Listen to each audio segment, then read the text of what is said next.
Good morning, everybody. My name is Tanya Van Biesen. I'm the Executive Director of Panelist Canada. Thank you very much for being here this morning. We are delighted to have what is a growing group of people here, so welcome. I would like to actually acknowledge Mercer and P&G for their sponsorship of this important topic and this discussion this morning. So with that, I'll quickly get started, and I'll just do a little bit of an introduction about Catalyst for those who are not familiar with who we are.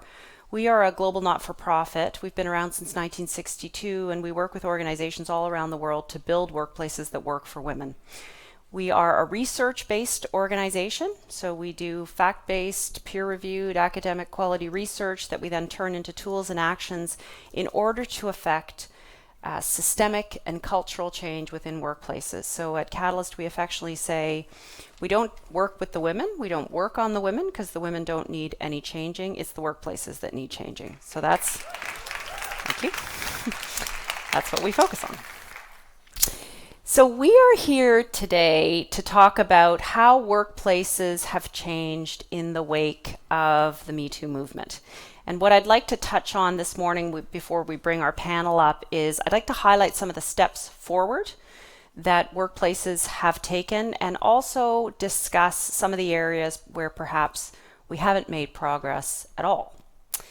I'd also like to offer some concrete actions that we believe workplaces need to undertake, all workplaces need to undertake to guard against this kind of mistreatment of what is our most valuable asset, which is our people. And then I will be joined on stage by four wonderful panelists who will share their perspectives, their vantage points on the impact of the Me Too movement in the areas in which they work and the geographies in which they work. And we will have a chance collectively all together to explore what still needs to be done to put this issue of workplace harassment behind us. Now, I would encourage you as we go through this discussion this morning to ask a couple of questions. One is, are we further ahead since the rise of the Me Too movement in 2017, and what work still needs to be done? And just before I launch into all of that, maybe by a show of hands, if you feel comfortable sharing, how many of you in this room have been touched in some way by workplace sexual harassment, either directly or through friends, family, colleagues? Wow. Okay.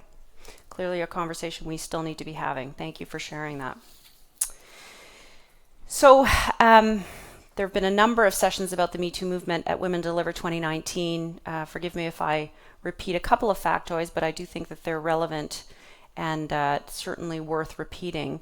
The first thing is that the Me Too movement was obviously coined in 2006 by Tarana Burke, and this was very much a grassroots movement focused on women of color in the U.S., women and girls of color in the U.S.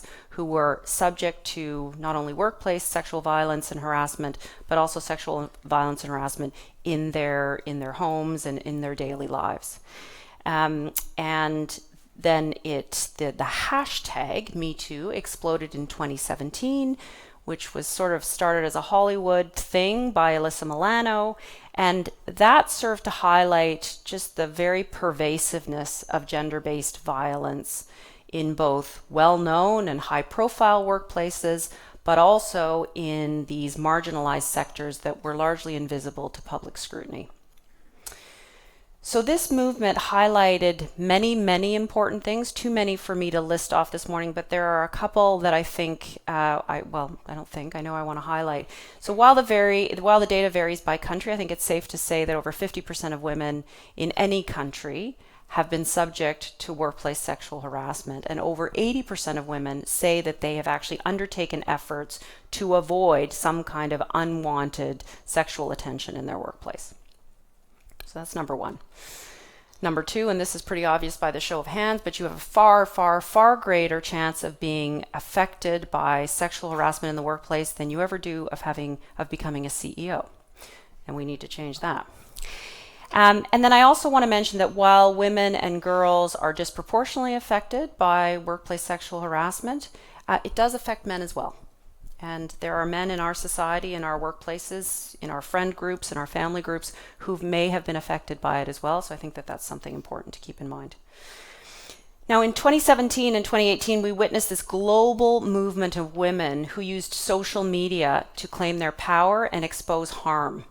And it's important to touch on the areas of harm because there are 4 of them that are critically important: physical, psychological, sexual, and economic harm. And all 4 of these together make for a very explosive package.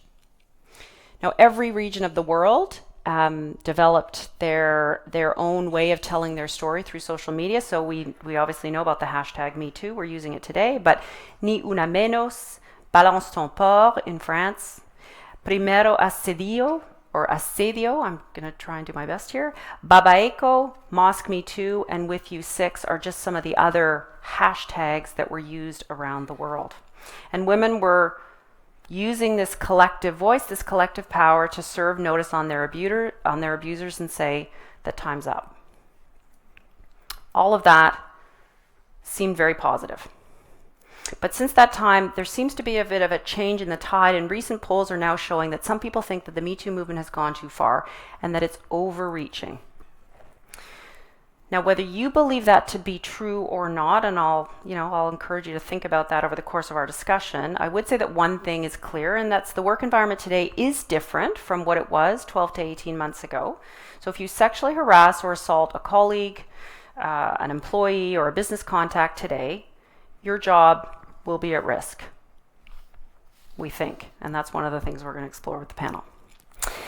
So in light of these changing dynamics, I wanted to talk about the impact of the Me Too movement using 5 themes. And these themes are transparency, policy, workplace culture, and then importantly, men and women. So let me start with transparency. So what's happened on transparency? We do know that, well, the old saying, I think, maybe some of your grandmothers used to say it, what's the power of sunlight? If we shine light on something, then we can expose it for what it really is.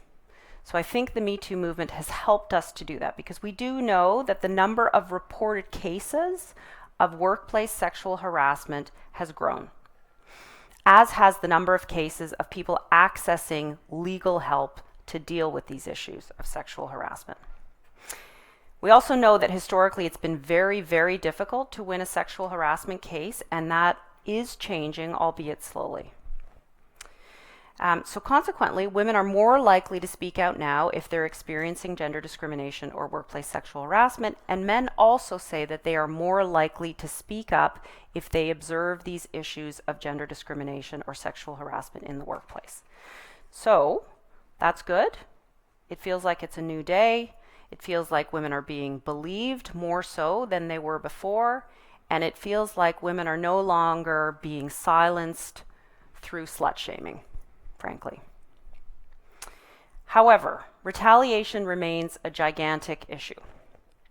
So whether or not this movement has led to cultural change, one thing has not changed, and that is for working class women who cannot afford to opt out of the workforce. There is still a huge issue of raising their voices and having their jobs put at risk. So let me give you a couple of examples here. Human Rights Watch found that, and this is a US example, but that male and female US military personnel who report gender-based or sexual harassment in the workplace are 12 times as likely to experience some form of retaliation as to see their attacker actually convicted of sexual harassment. And another study that was quite recent, done by Oklahoma State University, the University of Minnesota, and the University of Maine, looked at women who were sexually harassed, and they are 6.5 times more likely to leave their employer as women who are not sexually harassed. So people who raise their voices are at risk. They become a target. They have a target on their back, and the same organizations that commend people for raising their voices can actually turn on them once they do. And that's something I'd love to talk about with the panelists today. So you can be pegged as a whistleblower, kind of a nuisance or a troublemaker, and that not only sticks with you if you decide to leave your current organization, but that reputation can follow you around. So it can actually impair your job prospects as you go or try to go to the next place of work. So that has issues for future job prospects, but it also has big, big issues around self-esteem and sense of purpose. And so those are things that, have a tremendous emotional impact on people. So the fear of retaliation and blacklisting is enormous, and that has the power to discourage people from raising their voice and undoing a lot of the good that this social movement around Me Too has done to open up this window of transparency. So as we think about the impacts of the Me Too movement today, we need to confront this issue. We need to make examples of the bad actors, but we really also need to support those people who come forward and share their stories. And we have to make sure that those stories are getting out into the open and that we're not then shunning those people for sharing the very thing that we're encouraging them to do, because otherwise the problem will get worse. So let's move from transparency to policy. And there's really three things that I want to talk about in terms of policy. The first is, where are the gaps in policy? The second is, what's being done to fill those gaps? And then the third is the intersection of policy and culture. So in the first instance, around gaps in policy, the World Bank's Women, Business and the Law report of 2018 found that 59 out of 189 economies had no specific legal provisions for workplace sexual harassment. So that's 1/3 of the economies that they evaluated. And then more broadly, the International Labour Organization found that there are gaps in legal protections that include lack of coherence in laws, lack of coverage of workers that are most exposed to violence. And remember, there are certain workers in our society that are much more vulnerable to workplace violence. And there's also an overly narrow definition of the workplace. So we have actually a lot of policy gaps. These policies are meant there to protect workers in their day-to-day lives, but there's a lot of holes. So what's being done to fill these policy gaps? Well, the ILO is actually addressing this issue. So they're right now working to create the first legally binding international treaty on violence and harassment in the workplace. And they're looking at it, importantly, through an intersectional lens. So it's not just simple gender, but it's gender, race, ethnicity, physical ability, socioeconomic status, sexual orientation. In other words, all women, or in fact, all women and all men. The other thing that's happening is that companies around the world are either developing a policy if they didn't have one, or updating and upgrading the ones that they have. So that at least, there are organizations that are dusting these policies off and ensuring that their codes of conduct are reflective of the modern workplace. And then finally, influential global investors are now starting to pay attention to this issue. So they are asking the companies in which they invest to demonstrate that they have a code of conduct. They're asking companies if they have sexual harassment policies. And while they're not yet using it as a determinant, a decision-making point around whether they will invest or not, they are starting to use it as a way to evaluate how healthy the workplace is, what sort of tone leaders set in the workplace, and what the workplace culture looks like, at least through policy development. Which sort of takes us to that intersection of where policy and culture meet. And I think one of the most important things all policymakers need to think about, whether you are a legislative policymaker or you're a policymaker in the workplace, is the policy fit for purpose? Because policies are meant to protect workers. The task is not in a policy to protect the organization, right, by denying or minimizing that something is going on. The task is actually quite different, and it is, in this case, to use as one of the instruments to end sexual harassment in the workplace. And in order to do that, we also have to change behavior and we have to change culture. So on top of policy, we have to layer a whole bunch of other things that are actually going to address the root cause of this issue. So that leads me to number 3, which is workplace culture. And there are 3 areas that I'd like to explore in culture. The first is what got us to where we are today. The second is what we still need to change within our workplaces. And then the third is I'd like to touch on a fear that I hear expressed quite often, and that this movement is turning our workplaces into this sort of humorless, antiseptic environment. It sort of lacks humanity. So on the first one, what got us here, I think we all kind of know, but I'll repeat it anyway. So sexual harassment in the workplace persists because of 3 things.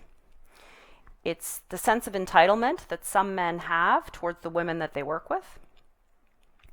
It's the presumption that women won't report it or won't fight back. And it's the presumed support, even if it's only tacit support, from male peers that are not going to speak up or speak out if they see something untoward happening. And so I guess said simply, this is about a power imbalance, and I get really frustrated when I go to the grocery store and I see all these magazines about women's empowerment, and we need to lean in, and we need to do this, and we need to do the other thing, and then we need to go to a conference, and then we need to take notes, and we need to reapply all of that stuff. I mean, this is not why this is happening in the workplace, right? This is not something that women need to do to change themselves or to be more aggressive or assertive or what have you. It's a power imbalance. It's a power imbalance between individuals. It's a power imbalance between groups. And leaning into that is not going to change anything. We need to make some substantive changes, which means we need to build a culture of respect. We need to practice equality. And we need to ensure diversity in the halls and in the positions of power, right? We can't have all the power held by one group of people. Now the reason why, well, I shouldn't say the reason, one of the reasons why we haven't figured all that out is because it's hard work. It's hard work, it takes some really tough conversations, and it takes a lot of courage on behalf of those who are in leadership today to actually move that forward. But I believe wholeheartedly, and maybe I should have said this at the beginning, so Catalyst works with men and women because we believe that this issue of gender imbalance in society is not even remotely a woman's problem, it is society's problem. So we need men in the conversation. And we need them very actively in the conversation, because getting rid of sexual harassment in the workplace will not only benefit women, but it will also benefit men. And I want to talk a little bit about those men who are in our workplaces today. They are our friends, they are our colleagues, they could be our bosses, they could be our brothers or uncles or fathers who do want to be on the right side of history, right? They do want to be allies, they do want to participate, and they don't conform to this kind of hypersexualized behavior in the workplace. However, they too can often be risking their job or their status by speaking up and speaking out against these smaller groups of men who do think that this is kind of the normative way to act. So if we can get rid of this, we can actually maybe free up a lot of these men who also don't want to operate in an environment like this. Now, I want to be clear, no one is asking men to stop being men or to stop humans from being sexual beings, right? I think that that's sometimes the narrative that gets talked about in the Me Too movement. I think there's a not unreasonable assumption that relationships at work should be about work. And so this is not about no longer being able to pay your colleague a compliment like, I like your dress, but that's very different from saying, you look really hot in that dress. Right? That woman didn't come to work under the assumption that she was going to be your girlfriend. She came to work, as we all do. And so I think that that's the premise under which we should be operating. Now, coming back to, has the workplace become antiseptic? So a lot of people think it has, and I would assert again that I think this is a question of respect and civility. We have to be careful to not let the pendulum swing too far, because we hear that men are now kind of bizarrely wanting to avoid interacting with women. Not only is that unfair, it can also be illegal, right? That's gender discrimination of a different form. So we have to remember that what we're seeing today is not the end of sex or seduction, or as the French say, la différence. That's not what we're talking about. We're talking about the demise of a work culture that asks women to be these sexualized beings, or kind of these opportunities for sexualized behavior. That's what we're trying to put an end to. So we have to put it back into the context in which it started. Okay, so what about men? What about men in all of this? I want to talk a little bit about this, the point I just made, which is that men do fear, or some men are fearful of engaging with women. So some of you, at least those who were in North America, may have seen the study by Lean In that said that 60% of male managers now are uncomfortable interacting with women at work, and that's up from 32% in 2018. So that's a very significant jump. And then senior men who were surveyed as part of this said they were 9 times more hesitant to travel with a woman and 6 times more hesitant to have a work dinner with a woman. So let's kind of map that back to the facts. We know that sexual harassment in the workplace is vastly underreported. Okay? And then false accusations occur in somewhere between 2 and 8% of the time.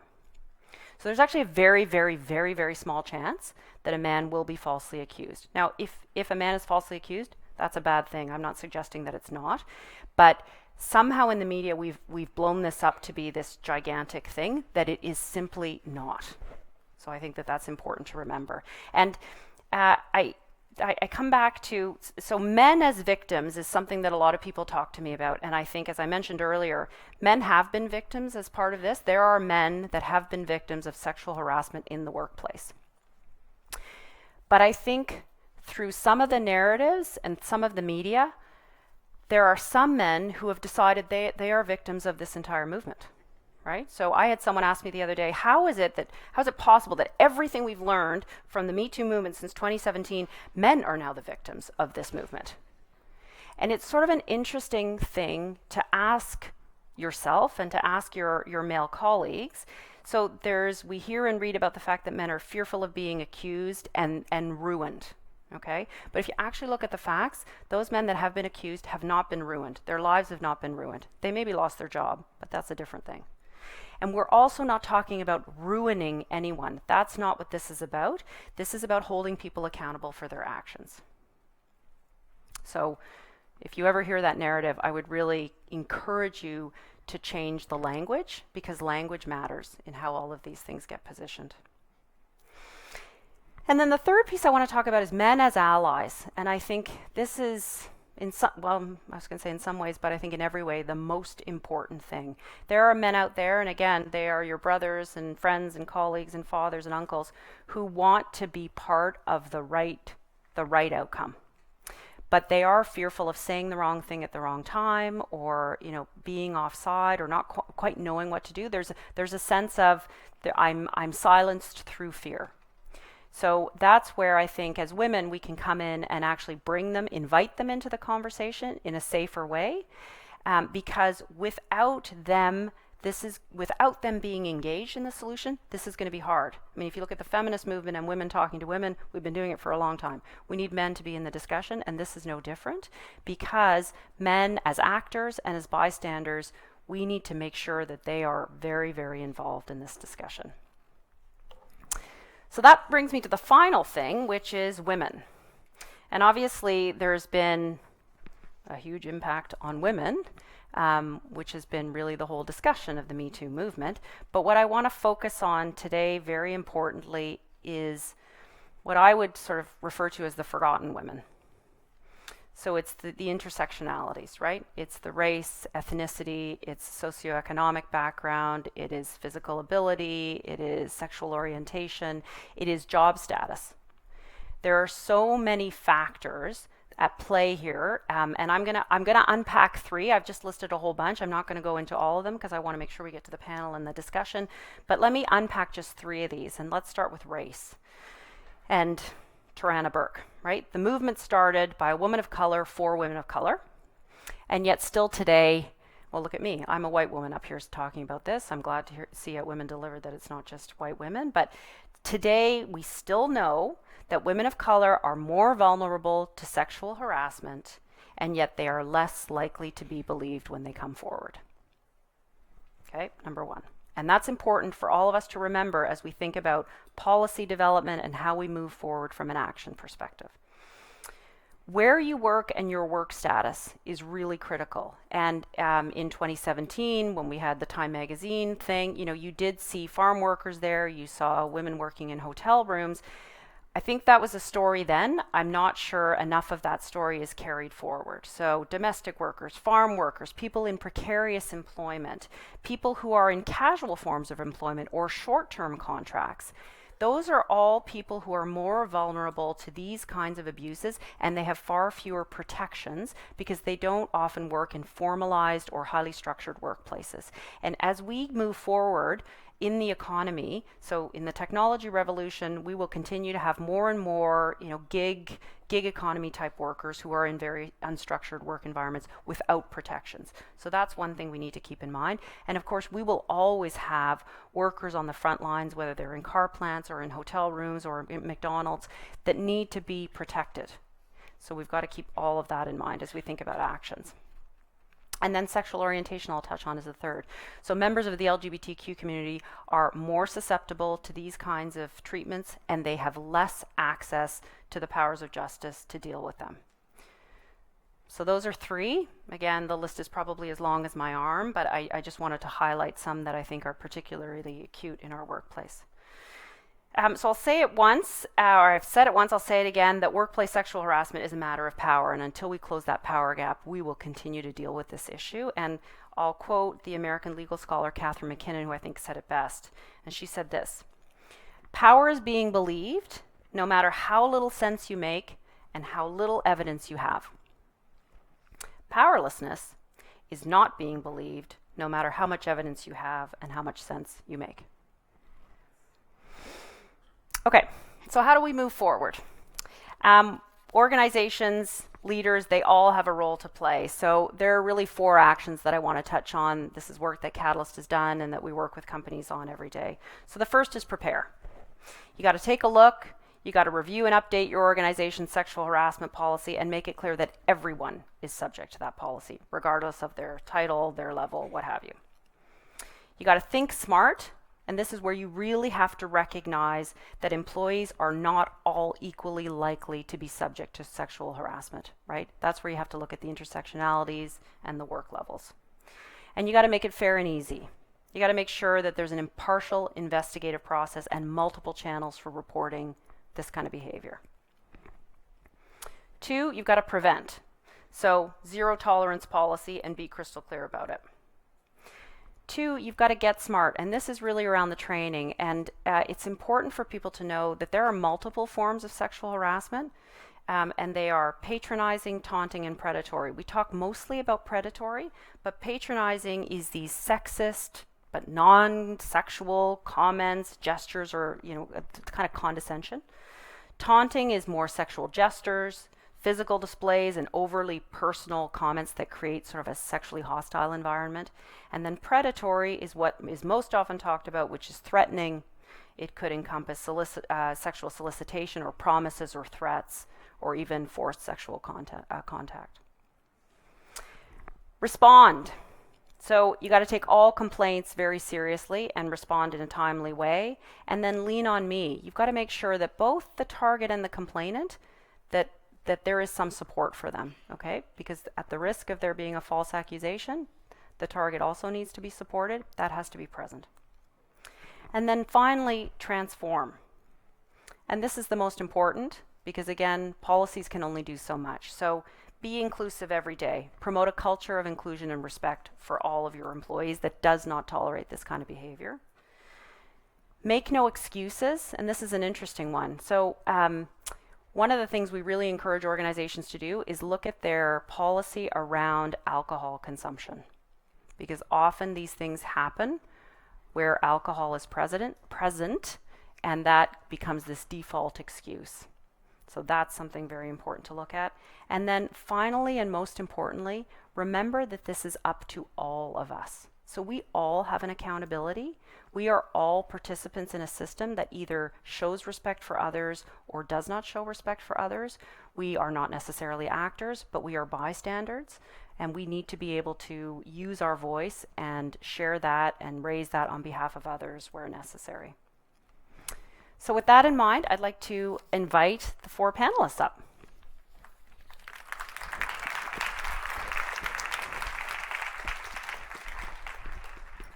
So joining me on stage is Wade Davis, Lauren Leader, Calliope Mingiru, and Madeline Winslow. And you have their bios, but I'll just give you a very quick sense of their backgrounds, and I will go in alpha order. So Wade Davis, former NFL player. Wade is a thought leader, writer, public speaker, and educator on gender, race, and orientation equality.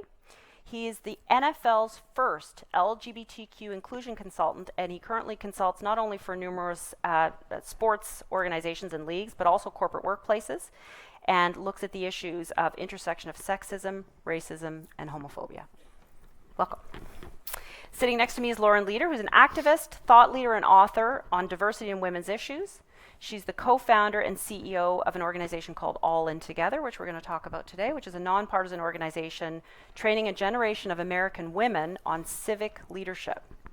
And since its founding in 2014, AIT has trained and mobilized more than 15,000 women across America. Calliope is the chief of the Ending Violence Against Women section at UN Women in New York. She's been leading the global initiatives on the prevention of and responses to violence against women and girls in public and private spaces. And then Maddie Winslow, she's a Seattle-based diversity and inclusion consultant with Mercer, which is, of course, a human resource consulting firm. Maddie works with clients to examine their diversity and inclusion strategies through an intersectional lens to improve access, opportunity, and equality. So welcome. Thank you very much for being here. Okay, I'm going to start, Calliope, with you. And I wonder if you could share with us how you are seeing the Me Too movement play out around the globe. Thank you, and thank you very much for inviting me here. And actually, you framed the issue very, very well. So you will give us the opportunity to raise some of the issues to complement. How we have seen Me Too movement around the world. I think the Me Too movement really revealed something that women's movement and women's groups have been talking about for a very long time. UN Women, women's movement, we have been talking about that violence against women, sexual harassment had been pervasive in many, many places, private, public spaces for decades now. The Me Too movement gave the opportunity to bring that to the forefront and reveal the extent of the problem. Also, I think what it revealed, it's not just that violence against women and girls, including sexual harassment, is endemic, but also it revealed the gender inequality that exists, that it's pervasive as well, it's systematic, and it also revealed how many groups of women and girls have been systematically excluded and historically excluded from laws, policies, and programs that they do address gender inequality and violence against women. I think the Me Too movement, and you mentioned some other movements and how they have been rolled out in different parts of the world. It has been, indeed, has been rolled out in different parts of the world. Women's groups, they use the opportunity to take the streets, to get solidarity from other movements as well in order to expose the problems of what they've been talking about for many, many years. And that has been very, very important. However, we know very well, and you mentioned before, that we have a lot of groups of women that they have been facing systematically multiple forms of discrimination for many, many years. And we know that different identities like race, ethnicity, the work status, refugee status, etc., they really make women and girls experiencing sexual harassment and violence against them and the responses they receive in a different way. And we know that the biggest part of the world and the biggest part of women around the world, they do not have access to technology, they do not have access to information, and the advocacy that the Me Too movement created. So we have a lot of women in rural areas, or women with disabilities, or other groups of women, refugee women, immigrant women, women working in precarious conditions, in sectors that they haven't been regularized and they have been informal so far, and they do face a lot of difficulties in having access to information and to technology in order to take advantage of these advocacy platforms that Me Too provided. However, even for these groups, I think the opportunity that it provided, it verified somehow what women's movement have been talking about for decades right now. And it offered us the opportunity to help amplify the voices of the most excluded groups of women and girls. It offered us the opportunities to verify the information of the systemic nature of violence against women and girls, the systematic nature of gender-based discrimination inequality, and to help us bring the voices of the most excluded groups of women and girls that they also face violence against them and discrimination. Thank you. Wade, I want to touch on the work that you do and maybe some of the comments that I made that, some men have made this all about them without this being all about them. Can you give us your what are you experiencing, seeing, hearing? What's your reaction to that? So I agreed with like 99.9% of what you said. The only piece I disagree with is I think that we have to push men to not see ourselves as allies to women, but actually as standing in solidarity. Because as you said, when we create a corporate world that's more equal and equitable, men benefit too. The idea of being an ally means I'm doing it for you. Yeah, that's great. Right. But what's happening is that like this movement was created to waken men. Right. You already knew what was happening, right? Well, you guys knew too. Well, yes, some of us Some knew, and some of us didn't realize that the actions were not okay because they became normalized, right? And as someone who lives in New York City, I remember when I first went to a parade, or you are going to a nightclub and you see a guy come up to a woman and not ask her to dance, but just start to dance on her, like those actions became normalized for us. So even though we inherently knew that they were wrong, they became okay, right? So the other thing that I've found out from working with men is that we actually do not know about your interior lives. Like we really do. We don't read books written by women and about women. Like I do a lot of coaching sessions with men, and one of the questions I always ask them is, give me the last 3 books that you've read by a woman and about a woman. And they go, like literally. So your lives are foreign to us. Like we have been groomed to learn how to attract you or how to get you as an object, but we don't see you as a subject of anything. So part of my work is to get men to actually, so there's this book by Sarah Moore Grimke that was just amazing. She was born in 1790. She's got the quote that says, I ask no favor for my sex, just an amazing quote. But she talked about the intercourse between men and women. And when I read that, I realized that we as men have been groomed. As we engage with you, we don't see your humanity. We see you as this person who we have been taught to either dominate or want in a certain way. So it is part of my job is to help men even own the fact that this is true about us. And even as a gay man, right, when I was trying to perform ideas of heterosexuality, it was based on those ideas, right, that I had to talk about women in such a way was in a sexual nature. It was never about seeing you as a human being first. Right, so part of my work is to get men to step back and just to own it, to name that that is true. The last part, which is, I think, yeah, right?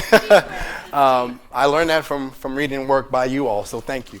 But the last thing, which I think is the hardest thing for working with men, is to get us to stop thinking of ourselves as a good guy, right? And the language of a good guy it means nothing.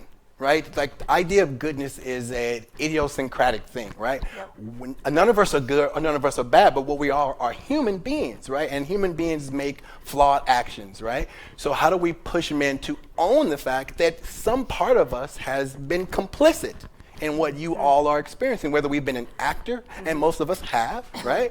Or we have been complicit in our silence, and most of us have, right? But to own that is really, really hard and takes a lot of, as Brittany Cooper says, emotional labor, which we haven't been taught to do. Damn. Go. That's this deep. One, it was, yeah. I want to unpack a few of those things, but I know Lauren is bursting to say something, so I want to. Well, no, I'm sort of taking it in. I do a lot of panels. I don't think I've ever heard anyone say that. Go Wade. That's awesome. Yeah, that was deep. Look, I think, so it's very interesting. I think, when we think, all of us in this room, right, we come to this conference because we're all here because we're committed to gender equity and we work on these issues all the time. When we think about the frame of what do we need to do in order to really achieve this sort of elusive idea of equality, right? We think of it in three ways, really. I mean, all of the, the UN, all the Millennial Development Goals, everything else, all the sort of like global commitments, the WEF, and all the organizations that look at gender equity really roughly break down their commitments or their measures of gender equity across three basic categories, right? The personal, the professional, and the political. Right? In order for women to have equality, full access to, equality in any society, they have to have equality in all three of those things. On the personal front, are they able to fulfill their potential as a human, to get access to the kinds of educational and personal opportunities, to live free from violence, to live in an environment where they can fulfill their hopes and dreams, whatever those might be? That's the personal.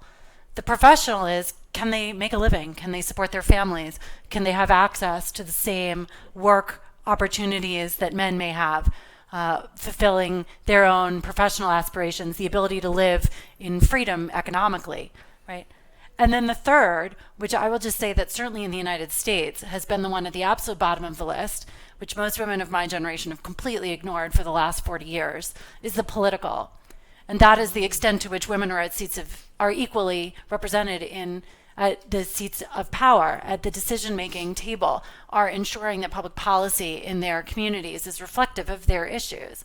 Now, just for context, according to the WEF, right now the United States is 98th in the world for women's political parity. 98th.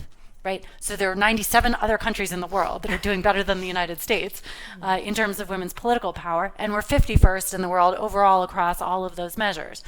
But the reason why, Me Too, the sexual harassment issue, violence against women matters so much is because it touches all three of those. It speaks to the ability of someone to fulfill their full potential as humans. The reality is that most women who experience some sort of workplace harassment, they are never able again to work in their chosen field of profession. Their ability to fulfill their full potential as a human is drastically limited because they're dealing with and coping with violence against them. And then, of course, the political piece is a massive part of it. So you look at those three, the fact is that many women who have experienced harassment or violence against them have been silenced in our political process. So part of what we do at All In Together is we're actually actively out training survivors on political leadership. Because, in the US, it's 1 in 3 women at a low estimate, 1 in 3, and those women are less likely to stand up and speak up and participate politically and to shape the very public policy that would affect their ability to thrive in those other two domains. And when you look across the world, you really see this sort of consistent picture of, violence and harassment holding women back, preventing them from fulfilling their full potential, blocking their access to economic opportunity and professional growth, and then keeping them on the sidelines in the political process. Yep. And that is a negative spiral that has got to be broken. And it is going to take, not just women in the workplace stepping up and saying this is unacceptable, but it is absolutely going to take public policy and political solutions as well. So the thing that makes this issue so knotty is this intersection of all three of these issues that come together, in this one enormously difficult topic. And I don't want to go on too long, but I will just say, I think that it's hard to point to any issue in a sense that has more and broader impact than, violence against women. And we don't always put the Me Too idea and violence against women in the same category. And I think you sort of put it that way, and it's correct. It is correct. It is a kind of violence against women, right? It may not always be physical violence. In many instances it is. It's emotional violence. It is in the same category. It is an act of aggression that is keeping women from fulfilling their potential as humans. And so I think that the workplace piece of it is one part of it, but I get very worried, especially in the US, when, God bless, Lean In and Sheryl Sandberg, but I get very distressed when the conversation starts going to a conversation about what are we doing at, the top 100 corporations, which employ a tiny percentage of the women that are affected by this stuff and largely speaks to wealthy people, right? That That is a piece of the solution, but it is critical that we expand the lens because, I'll tell you, the farm workers picking strawberries in California who are disproportionately affected by this are not part of that ecosystem. So, and that's true around the world. Thank you. Maddie, tell us, you are doing work at Mercer with organizations to address these issues, training, actually putting in place action steps. So I'd love for you to talk about that. But I also want to talk about, to me, because I'm old, you are that next generation of women that should not be facing this. And here we are still at this place. So can you also tell us a little bit of your personal experience in the workplace? Sure. And in terms of expectations versus the reality, I think the toughest part for me to deal with was once I entered the workforce, realizing that the harassment that I dealt with outside of the workplace presents itself in the workplace. It looks different, but it's still there. All the, being catcalled on the street, being followed home, street harassment, it's in the workplace too. And that there's this underlying issue of there are a whole other set of consequences if you report it, if you do something about it. There's a whole set of problems that come along with it, and that somehow you're to blame. And outside of the workplace, my first realization of that was when I was 12, and I was walking home from the park, and I was followed home and catcalled by the ice cream man. And he wasn't just trying to sell you a cone? No, way beyond that. And it was awful. And he drove away, but I found a neighbor, and I was like, I felt threatened, I felt unsafe, this happened. I was 12, I went to an adult, and the answer I got back was, well, you're wearing shorts. Completely unacceptable thing to tell to a 12-year-old, but I hear that same kind of language in the workplace, and we heard it a lot with the Me Too movement of, well, you're wearing something suggestive. Well, you went to dinner alone with a man. And it's completely unacceptable that those who are facing harassment, that they are somehow to blame.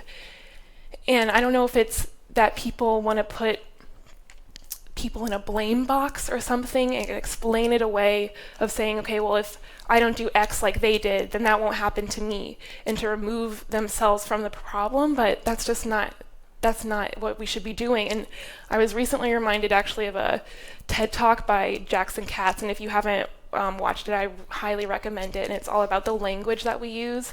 And like you were saying, language matters.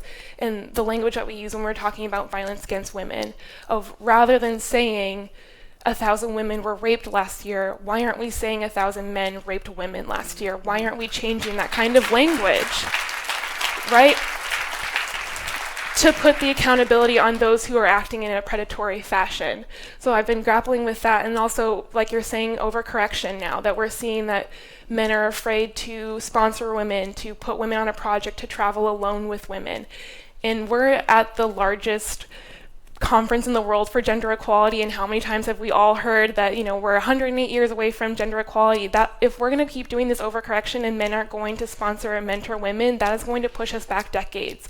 We have to make sure that women have the same opportunities and have the same exposure to these really important types of works. And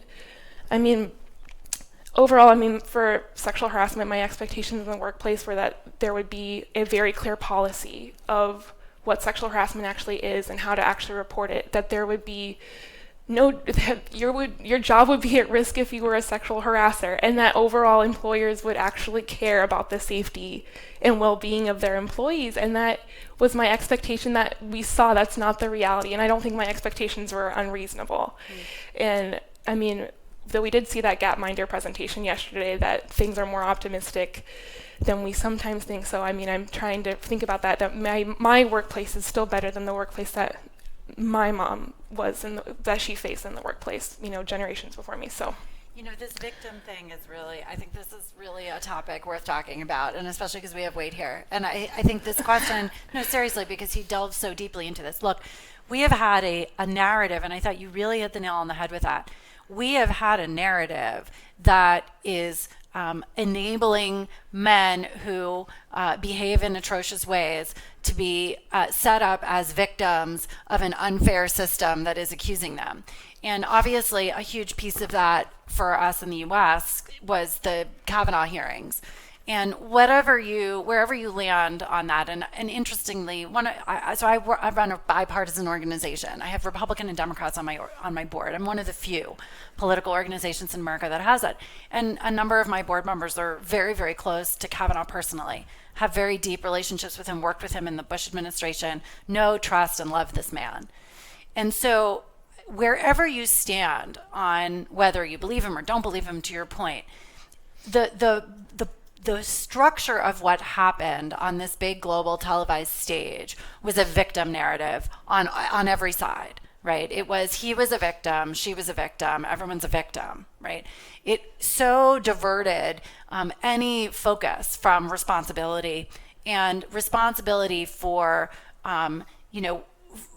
writ large, right? The responsibility of our legislators, the responsibility of our society, the responsibility of men. And that has been really painful to watch, because I think you see that then played out in all kinds of places and spaces in the US. You see it in a media narrative, which is constant, again, like the men as victims is getting reinforced all the time. And I think we've got to break that, and we've got to be calling out men when they do it and pushing them harder to take some responsibility. It just goes on. And I think we all have some small and large ways in which we can do it. I'll just say one of the things that I've chosen to do is I'm running for office. Wow. But I'm going to tell you why. So it's not just because I care about politics, and I do, and I spend a lot of time telling women they should run for office, and so at some point I felt like a hypocrite. But the real reason why I got off the sidelines, to use Kirsten Gillibrand's example, and run for office in my town at a local office, which you might think in the grand scheme of like Me Too and all the things I care about, maybe not such a big deal, my little 28,000 person town in the northern suburbs of New York. Well, it turns out that in my local police department, we have 70 police officers in my police department. There are 4 women. 3 of them have sued the town for sexual harassment. The one woman in our fire department who spent years trying to pass the physical exam in order to qualify as a firefighter was so mercilessly stalked and harassed by one of the men in the department that she had to have a restraining order taken out against him. Our police chief then stepped forward, harassed her put her in an interrogation room and harassed her into resigning because she had raised charges against them. The Equal Employment Opportunity Commission, which is the organization in the US that enforces discrimination laws, found in favor of the women in my town, and the entirely male government of my little town is using my tax dollars to fight them in court. Okay? Wow, good for you. Unacceptable. Unacceptable. I did not think I'd be running for office in my small town, but this stuff is showing up everywhere you go. And it shows up and it goes unchecked because there are not enough women in the positions of power and leadership in our towns, in our businesses, et cetera, to call it out and say, absolutely no way, not in my name, and no way are you taking my tax dollars and going and defending these guys who've been abusing women in my town. Unacceptable. So the point is, there are 100 ways every day. There are 100 ways every day. And, Wade does it in his way by calling men to account. And I think that's ultimately like the work of our time, is finding all of these ways and abilities to call it out. So Lauren, you've springboarded us to action, which is great. That's exactly what we need to be focused on. So Calliope, I'd like to bounce back to you and talk about what you feel from a UN perspective. What are the conditions for success? What needs to happen? What are the things that you are trying to advance? I would like to reinforce the message that we need to go beyond the workplaces themselves. Violence against women and girls, and I will emphasize again, including sexual harassment. Sexual harassment is definitely a form of violence against women and girls. We need to see the systemic nature of such violence, and that's why we need a broader framework that addresses it. And Mandy mentioned something which is very important. We don't need only regulation of workplaces in a very limited scope of what constitutes a workplace. Yeah. We have the world of work in general, meaning when a woman leaves her place and takes the public transportation on her way to her office, or sometimes it's not even an office, I mean, it's another setting of work, she faces so much harassment just before even arriving in her place of work that already limits her ability to perform at her best. her best potential at work. And we know so far that the transportation sector, for example, has not been regulated at all. It has been designed by men for men. The safety for women is very, very limited. Yep. And we also know that beyond the legislation that you referred to in the beginning about laws for sexual harassment in workplaces, we have even fewer countries that they have laws in place to address sexual harassment in public spaces in general. So we already have a very limited scope of protection for women. And so we need a broader framework, that we have the laws and policies in place to enable the environment for women to meet the fullest potential. We also need, and you mentioned male-dominated environments. It's very important to make sure that we bring more women into the picture, but not only bringing them into the picture, how do we really retain them? We've seen everything is interrelated. You cannot have just policy and laws addressing violence against women and girls in the workplaces or outside the workplaces in isolation. You need to address the broader ecosystem. So how do you ensure equal pay for equal work? How do you make sure that you have domestic care, that it is divided between men and women at home to make sure that women entry back to work is facilitated? How do we make sure that we don't have only maternity leave, but also paternity leave to share this burden of having children, and to ensure that women get back to work? And also, I think it's very important having processes in place, having codes of conduct, having access to justice, and access to recourse is very important, but cultural change is even more important. Yep. We have the social norms, the behaviors, the practices, that even when you have the practices and the processes in place, you don't have the culture in the workplace that really ensures that women and men, they do not have the fear to report not only sexual harassment, but abuse of power in general. And because we know that sexual harassment is a product of abuse of power, it reveals the power imbalances, mainly between men and women, me too, since we're talking in this context, but it reveals the broader abuse of power that happens in the workplaces. And we know that a very hierarchical places where instead of having excellence and performance prevailing, but we have fear being instilled on employees, that's where there are environments where abuse of power and where sexual harassment can become everyday incidents. So we need to work with the cultural change of the workplaces. We need to have boards that they have equal representation of men and women. We need to have a training of non-bias. We need to support the bystander interventions, but not only for sexual harassment. Racism is going hand in hand with sexual harassment. Homophobia is going hand in hand with sexual harassment. Yep. We need to have a broader culture where it really respects the individuals and really respects the professionals working in these environments. So it's a broader culture that we need to instill in the workplaces, but most importantly, we need to have the broader framework that goes beyond workplaces to address violence against women and girls. Thank you.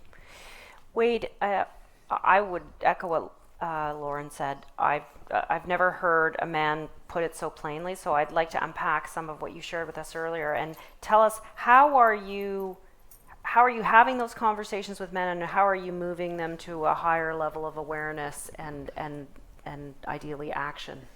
Yeah, so part of my first responsibility, and you touched on this earlier, is to shift from a deficit-focused lens of the work, right? So I tell men that that they need to get rid of the women's empowerment groups, right? If you help men understand that women actually don't need to be empowered, you already have power, right? It's just the barriers that are in place, right? but we as men oftentimes don't even know what power really even means. Like, we hear all these terms, but we actually don't know what they are, right? You can ask a man, has he heard of intersectionality? He'll go, I've heard of it, but like, what does it mean? Does he know who Kimberly Crenshaw is or Emma DeGraffenreid is? No, right? So there is an education that has to happen where we've got to make this accessible, right? For a lot of us in this room, like, all these words and ideas are part of our normal nomenclature, but your average man who's in the C-suite or below has no clue because they haven't had to. What the Me Too movement is demanding is that we must know, otherwise our jobs are on the line, right? And then we've got to start to think about, like, what is our responsibility in all of this, right? And part of our responsibility is to, how do I say this? Is to make this issue personal, Okay. right? So what that means is, so what men will tell you is that they cared about gender equality when they had a daughter, which is problematic in itself, right? I'm going to own that, right? But it is how most men start their journey, right? And we've got to. All of us started our journey in a different place. I started my journey by calling a woman sweetie, right? So my journey was wrought with idiotic stuff too, right?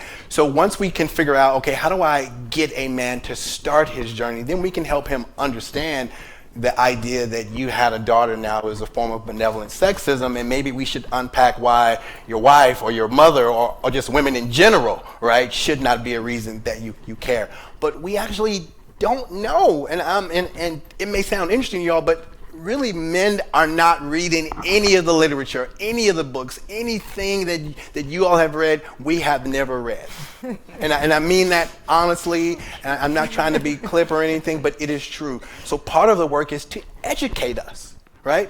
Now, the thing is, it should not be your responsibility to now go back and do the work to educate us. Yeah, but who else right? is doing it? Me. All right. Right? But we only have one of you. No. There are other men out there who do get it, Yes, right? there are. The challenge is that most of us are in the social justice world, right? So you all have to figure out, how do you partner with men who are really doing this work? But you also have to pressure test us too, because what is true, and it's happened to me, you get a bunch of men in a room and then we become not bad actors, but the space becomes too bro-ish. You know, and I'm just owning it, right? So you've got to also make sure that the work that we're doing, that I'm held accountable, that I actually have real tangible benchmarks that I actually have to hit. And at some point in my work, I actually bring in women to actually work with the men also, because there's only so far I can take a man, because again, I will never know what it means to be a woman. Like, I'm reading a lot, right? But there will always be a gap, right? So if I And can... is that how you make it real, is that you introduce this voice Yes. of the woman into... Yes. Okay.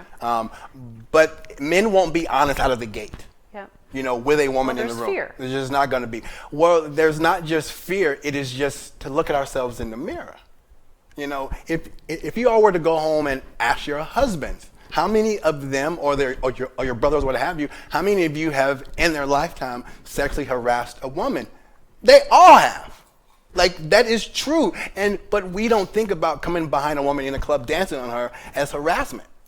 We actually don't, because it's normal. Right? So to get us to reflect and to go really deep is so hard, but that's the work that it actually looks like, and that's the work that it must take. And then once we do that, just like I am now, you can think of nothing else. Like, literally, I can't watch a TV show and I can't go, oh my God, that's problematic, that's problematic. I mean, like, you can't turn it off because it became personal. It's personal to you all because it's your life.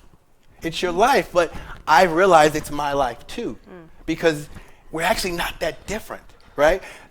The idea that men are afraid in the workplace now is us not understanding that you've always been afraid. Always been, you know, always. And the idea that we don't want to take a woman to lunch or to dinner, we never were in the first place, right? Like, let's be honest about that, right? Like, we never were, right? Oh my God, And, truth bombs. you know, like, we never really were, because otherwise the corporate space would look very, very different, right? There's also a fact that we have to learn that we as men have been groomed to only see you all in soft skill roles, right? That's why you see so many women of color in the I&D, because that's where you should be, right? Or human resources, right? Like, all the jobs that we think are non-technical or non-hard skills, we allow you to do. And I use that word with intention. Yeah. Right? So all of these things, like, we have to know, we've got to figure out how to create the conditions to have these larger, really hard, intimate conversations with men, and it's got to start at the top. If your CEO of your organization doesn't want to get coached on how to be a truly inclusive leader and really learn what women are going through in the workplace, he doesn't care. So while we're at it, can you work on something for me? So one of the things that's been driving me batshit, excuse my language, here in Vancouver, I know it's Canada, I should be more polite, I'm sorry. All my friends are Canadian, I know how it works. So no, look, one of the things that's driving me crazy is that what we're starting to see now, especially even among like these super high profile men who lost their jobs over atrocious behavior, they're getting rehabilitated by their male allies in power. I can give you my favorite current example is a guy called Mark Halperin, who was a serial sexual harasser. I had a charming encounter with him myself, so I can attest to this. He was a serial sexual harasser in the media. He had a huge career. He was like a big star in the media, political media world. He lost his job on a major show and has now there's this whole percolating narrative happening about how he's all the amazing things that he's been doing for the world since he lost his job. And the reason why I know this story is because his friends in the media who are still in their jobs are already trying to rehabilitate his public image and get him back on the air, get him back into his job. And there's a whole narrative going on around poor victim Mark Halperin, who had such a hard time since he lost his job. He lost everything. Right? He lost everything. Ruined. He was ruined, right? Which, by the way, this is like not true. So, and at some point you go like, there's consequences for behavior. Like, and we have the system is so crazy because so much of it gets, adjudicated in the media, right? In this case, it was adjudicated by his employer who investigated the case. The point is that what happens is, and in so many places, the men go on to have perfectly productive careers. In the US especially, and in many places around the world, the proceedings against the men who have harassed are secret because of secret arbitration clauses or because of company policy. So what happens? They go get other jobs and nobody knows that they were a serial harasser. The women, on the other hand, it winds up being public that they were the ones that they were the accusers, and they often struggle to ever work again. So like, we need the men to start calling this for what it is. Like, these guys, it just drives me nuts that they're now, because they have more, power begets more power. The power they had in the first place is now begetting more power for them to rehabilitate their careers and come back just like it never happened before. Well, and that we need to be calling out. It is unacceptable. These guys should not be back in positions of power. They lost that chance. And I think the secret and forced arbitration is problematic, right? Because you're right, that does keep the whole thing under wraps. Maddie, I want to come back to you because you're doing this work with organizations today. So what are you finding is actually working? Where are you seeing people having the aha moments, when you're doing your client work? Right, and I'm bringing the view of, I'm in the US corporate culture, but the clients that we're working with, we're really encouraging them to evaluate the risk of what's going on for sexual harassment in their organization, which sounds really obvious, of like knowing your problems, you can actually effectively address it, but they just don't want to know. That it's easier for them not to deal with it if they don't know. And they've just taken sort of a reactive approach of, if something comes up, we'll figure it out, we'll do a lawsuit, we'll throw on some training, it'll be fine, we'll throw some initiatives to the wall and we'll see what sticks. You have to know what's going on in your organization so that you can actually tailor your solutions to it. And, a lot of organizations have had some success with having some sort of climate survey to kind of see what your culture is like. So it's a really brief employee survey where you ask questions of, do you know how to report sexual harassment? Okay, if you witness it, do you feel comfortable actually reporting it? But also some things around culture as well, like do you feel like you can raise ethical concerns? Do you feel like your top leadership cares? All those kinds of things to kind of get a pulse on it so that you understand the magnitude of your problem. Not only that, but you also have to think about what kind of risks your organization would face. So if you have a very large employee population that's under the age of 30, that increases your likelihood of having more sexual harassment. If you have like you were saying, work hard, play hard culture, there's a lot of alcohol. If you have a homogeneous workforce, if you have asymmetrical pay levels, asymmetrical power structures, all those things contribute towards having more likelihood of sexual harassment. So it's not enough It's not enough to just look at your policy, to just have training and to have reporting structures. Of course, those are all very, very good things, but you have to be addressing the culture as well and addressing these other outside things like, are you paying your women fairly? Do you actually have representation throughout your organization? All those things contribute towards what's going on and what could drive the likelihood of sexual harassment. And so what I'm saying is that it's not a one-size-fits-all approach, and it's not a one-size-fits-all approach for what we've seen for training either. It's inappropriate for a manager to have the exact same training as a direct report. A manager has liability from the company. A manager might be someone that gets reported to. They have to deal with retaliation on their team. It should be differentiated training. And the training that we saw previously obviously was not effective. That's why we got the Me Too movement of watching some cheesy video for 5 minutes when you start, and then that topic is never revisited again, and you could work at a company for 10 years and never spoke about. You just maybe do a cheesy quiz every once in a while. That's not enough. The training has to be effective, has to be interactive, and actually equip people with the tools so that there can be behavioral change. That all these Me Too moments in the workplaces, yes, sometimes they happen behind closed doors, but there were a lot of times where there were bystanders that saw the behavior, saw what was going on, and didn't know how to intervene. So we need to make sure that we are giving those tools to bystanders so they can actually, when they witness it, they know what to do. And that the training goes beyond just dealing with sexual harassment, but also dealing with culture as well. So what are the microaggressions that women face in terms of gender discrimination, or just what are some situations of what it looks like for someone to go beyond professional boundaries into personal boundaries, and it's really uncomfortable. All those things are little sand that create a toxic culture that allow sexual harassment to happen. Companies need to be looking at what's going on in their employee population, what's going on in their organization, and really making sure that they're tailoring their training and their solutions to it. Thank you. I'd like to open it up to questions. So for audience questions, please let us know if you, yes. And I don't know if we have mics, mic. but if you're okay to just We'll repeat it if speak people can't loudly. hear. Yeah, please. It's coming. Yep, coming. And we've got some questions, I think, over here as well. Hi, I'm Karen from Victoria, and I just so enjoyed this. I think this is my favorite out of everything that I've been to. And on a... I agree.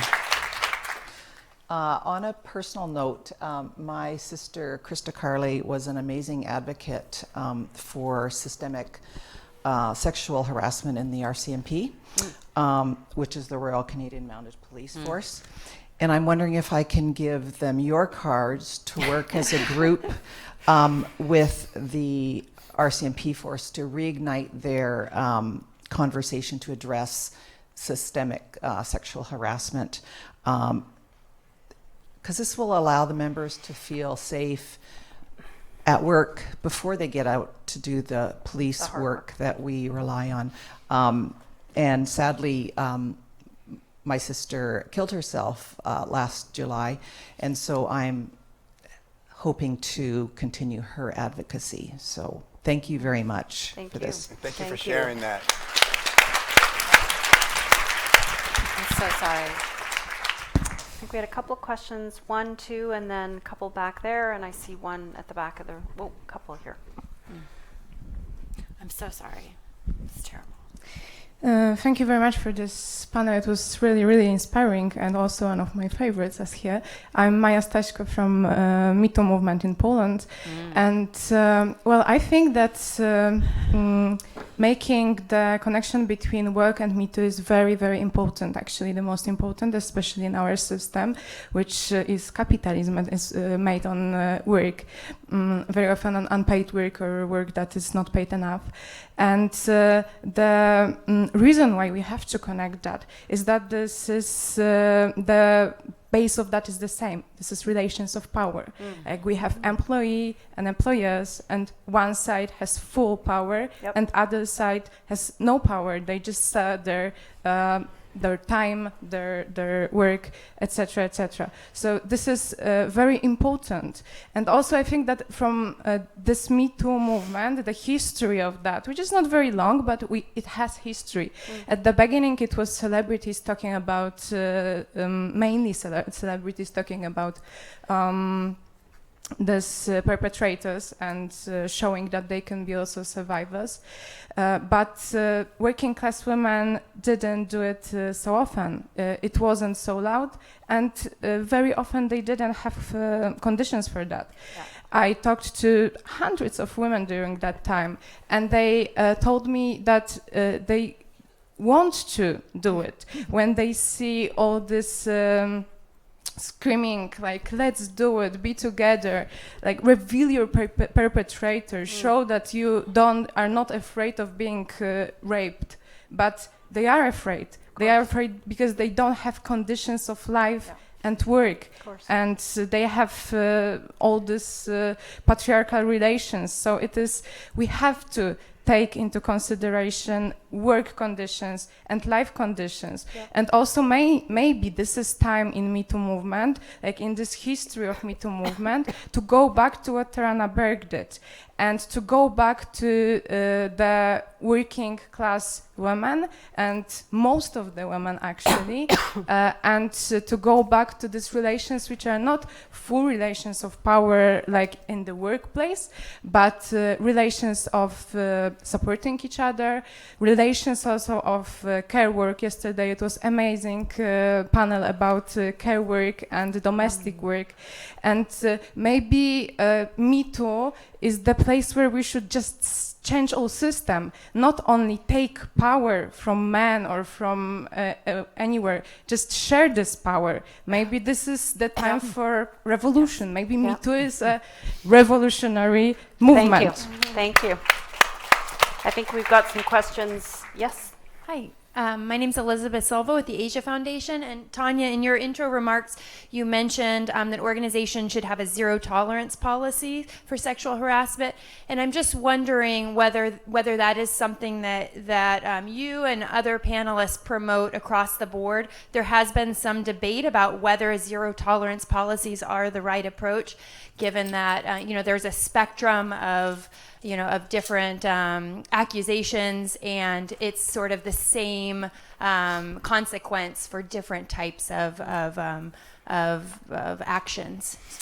Yeah, so you know what, I won't start by you guys answer that question, and I can always, Can I react to it? I personally do not promote zero tolerance policies to my clients, just because it's too big of an idea, right? There are smaller issues that happen in the workplace that could bad behavior that could be coached out, like, oh my God, I just want him to stop asking me out all the time, like he won't leave me alone. That doesn't necessarily mean that person should be fired. That person could be coached and have their behavior changed, but what happens is it builds up because zero tolerance policy translates into people's minds of thinking, oh, zero tolerance policy, like I don't want him to get fired just for that, I just want him to stop. And so I don't think a zero tolerance policy, personally to me, and when I'm talking to my clients, is too big of a policy. It needs to be more specific and needs to be more clear of what kind of actions and smaller consequences that can happen. So for me, I think the language of zero tolerance doesn't mean that they'll be fired, but what it means is that there'll be consequences, right? So I think that the language of zero tolerance is fine for me because it means that there will be consequences to your actions that won't always mean that you will be fired, but there will be, as you said, coaching, there will be a response to your actions. And I think that maybe we've emptied what zero tolerance means, because to me it doesn't mean firing, it just means that you will be held accountable for your actions. And I think that is an okay thing. Yes, we had more questions. I think a couple here, and I'm Someone sorry. has- Okay, then we'll have to bounce back over there. Yep. Hi, my name's Brianne. And question for the panel is, do you guys have any tips or advice for young people that are wanting to approach this conversation with their employer, but aren't sure how to approach it? It's a great question. Who would like to take that one on? I'm the young person? Okay. No, If you don't you're have to the be that expert. person, Maddie. You're the expert in the corporate space. Yeah. I think you're totally within your rights. You are always within your rights to ask what the policy is. And if you think, and there are a lot of really bad policies out there that are very vague, where they just say unwanted sexual behavior is not tolerated. Okay, that's very, very vague. You are totally within your rights to ask and question and challenge and say, that's not enough. Why aren't you being more specific of what kind of behavior isn't okay? Why aren't you being more specific of how to report? That policy is very vague. So it's hard to have that conversation, and we're told not to have that conversation for a lot of things around, don't ask your employer about diversity and inclusion, or just get the job, or don't ask about pay, or whatever. You're totally within your rights to ask during the interview process, while you're actually an employee, of saying, what's the policy? And you're totally within your rights to ask, challenge, to say what kind of training is available, and is it done on a regular basis? If it's not done on a regular basis, why not? You can always ask those questions and have those conversations, maybe talk to your manager first, and if it escalates because you have to have these kind of things in place. It's not enough just to have vague, gray areas. If you don't know the policy, neither does anyone else. Right? Yeah. If you don't know how to report, nobody else does either. And you should know. You should know. You shouldn't have to look it up when something happens. It shouldn't be reactive.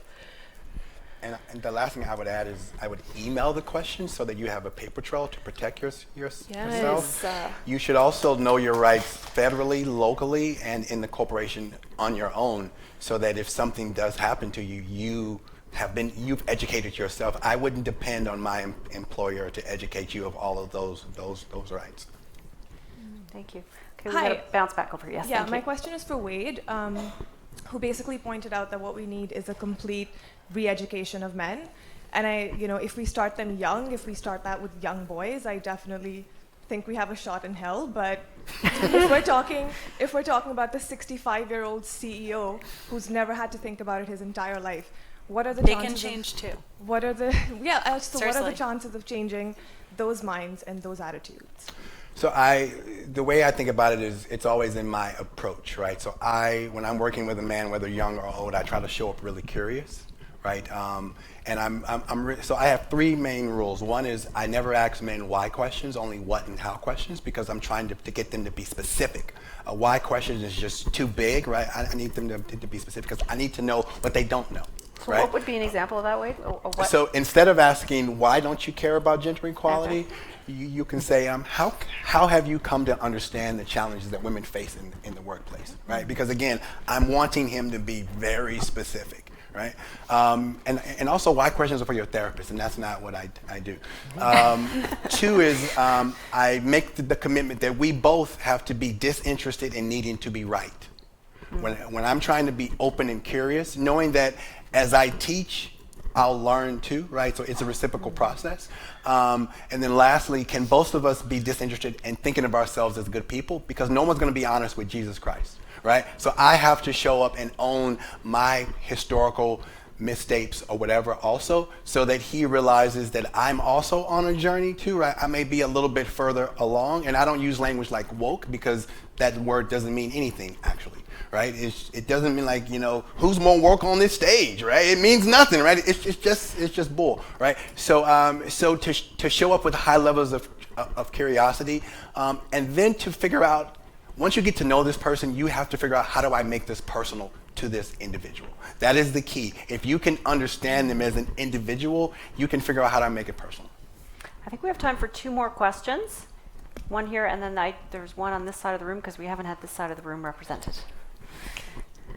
I'm Robin. I'm a BC teacher, a member of the BC Teachers Federation, and I want to ask about the role of unions in a workplace in terms of balancing power dynamics. And a number of people have talked in different ways about sexual violence and harassment being a result of power imbalance, but there's always an inherent power imbalance in a workplace. There's the people who run the workplace and there's the people who work in the workplace. And so it's one thing to have a right to report or a right to ask questions, but it's another thing to have the ability to exercise that right. And in my union, we have really excellent collective agreement language around a harassment-free workplace. And to my mind, that's a very different thing than having a company policy that can be implemented or enforced in a sort of subjective case-to-case way. And having a union also gives workers, and especially workers Power. who are otherwise marginalized, access to justice in a way Yeah. that may be inaccessible. If you 100%. can't pay your lawyer's fee, you can still go to your union rep and get support. Yes. So I just wonder if you can speak Yeah. to the power imbalance in unionism. I am a huge believer in unions. I think they are absolutely essential for women. There has been an all-out assault on the rights of workers to organize right around the world, and that assault has eroded the understanding of the power of how union collective bargaining serves everybody, whether they're union or not. We have weekends because of unions. We have paid sick leave because of unions. We have vacation pay because of unions. Everything that has been a net positive for employees, union or not, is because of unions.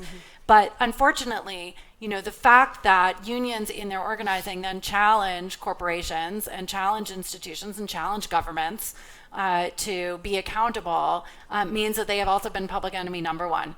And I work with a lot of corporations. I have wonderful relationships with them. I'm here because of one of them. But the reality is that where unions have been pushed out of workplaces, workers have not done better. So I think we have underrated as women the power of unions for women's benefit in the workplace in terms of equal pay and a whole bunch of other things. Yep. And we need to focus on that a little bit more. I just want to add one last thing, though, which is in the unions that I have relationships with, most of the leadership in unions is men, even in unions where there are a majority of women, like teachers' unions and others. You still see it's the white male history teachers that step forward to run for the union leadership jobs. So we got to change that. We need the women in union leadership as well as in the unions, but that requires those women to run for those and to really push to represent the women in the unions and represent everybody. So the union by itself is important, but having women's leadership in those unions matters even more. Great point. I don't know, anyone else? One final question.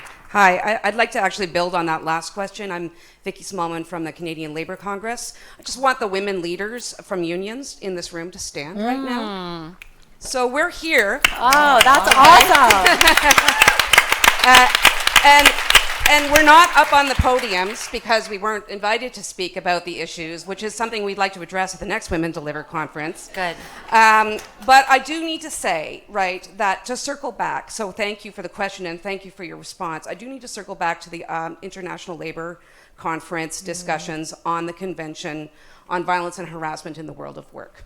Because without those global labor standards, we don't have a baseline on which to do the work at the national level, at the provincial level, and at our workplace level, right? They're going to set the tone, and they're going to help protect the women and others that don't have the benefit of union representation, right? But multilateralism in general is under attack, right? And those negotiations, there is no guaranteed outcome. 2 weeks from now, I really hope that we can say that we have a strong convention and recommendation that is going to apply broadly across the world of work to all kinds of workers, including workers in the informal sector, domestic workers, and so on. But the outcome is not a foregone conclusion, and the negotiations are tough. I'm about to leave, tomorrow to make my way to Geneva for those negotiations where we are working really hard to get the best outcome for workers everywhere.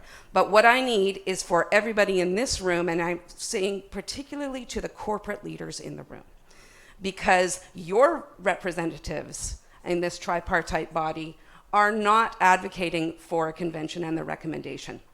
If you want the best outcome, you need to speak to your leaders and you need to get them to hold the organizations representing employers and those governments also who may not want to see a convention and a recommendation or a strong outcome accountable. We need a good outcome 2 weeks from now, and the negotiations start on Monday. So please get in touch with your leaders and let's see a convention and recommendation that will benefit everybody. Thank you for that call to action. Thank you. One more, but then we really have to, because people are leaving. Take the mic, be heard. So I totally understand about the whole corporate getting involved, but I understand that when you come in to consult, you've been invited in.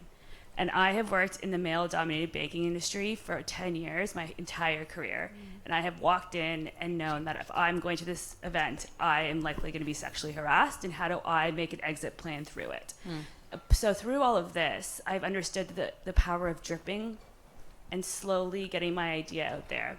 So on two questions. What are some of the key words that you use to start the conversation? Maybe not have the full conversation. And the idea of how far do you think government is from actually saying, you as a corporation, if you don't do this, you will be held accountable on a corporate level. If you don't do what? If you don't actively take a stance and start integrating the idea of sexual harassment in the workplace or sexual violence in the workplace, you will be held accountable. That's changing. Do you want to? Sure. So things that you're right, that I am being invited in. I am in a position, though, where I can recommend certain things. Whether they're going to take the recommendation is another, but a lot of times I'll have clients come to me and say, okay, well, we're just going to do training just for our corporate headquarters. That's not enough. You actually need to be doing training for your manufacturing plants, for your fields, all those things, because don't kid yourself into thinking that it's just in the corporate office that's where sexual harassment is happening. And for things that I'm looking for, it's all those other peripheral things I was talking about earlier of, wow, there's suddenly a lot of women leaving at a certain level. And they think, oh, what could it be? Is it not, is it childcare? Is it all these things? A couple times it's been because there was a serious sexual harassment problem. So there's a lot of things I listen for to help point towards, okay, you weren't thinking about sexual harassment and you haven't thought about it and you don't have a robust policy. Let's get you there and let's think about it, because a lot of times other problems are results of a toxic culture and having sexual harassment. And then what was your second question? How close are governments to acting on this? Oh, okay. So once again, I'm bringing my U.S. view, but the legislation is changing in a lot of states. So New York, California, Connecticut, Delaware is one of the most progressive ones, where now no longer is it just large corporations have to have some sort of policy or training. Companies that have over 50 people have to have training, and it has to be done on a regular annual basis, and it has to be interactive, which means that it uses audio-visual tools and that people can ask questions real time. There's also a lot of states like Maryland, I believe, where companies have to report how many cases of sexual harassment they have, and it has to be public. So the legislation is changing, and a lot of that has all been within the last 2 years as a direct result of Me Too. So honestly, it's disappointing that I've only listed a few states, that there's only a few states that have decided to do something about it, but if anything, all boats will rise that these states, once one does one, they see how it works, and they're also doing it. So that, there's more and more ripple each day. But legislation is really driving policy and change and training. Thank you, Maddie. Thank you, everyone. Thank you very much. Thank you for joining us, and please enjoy the rest of the conference.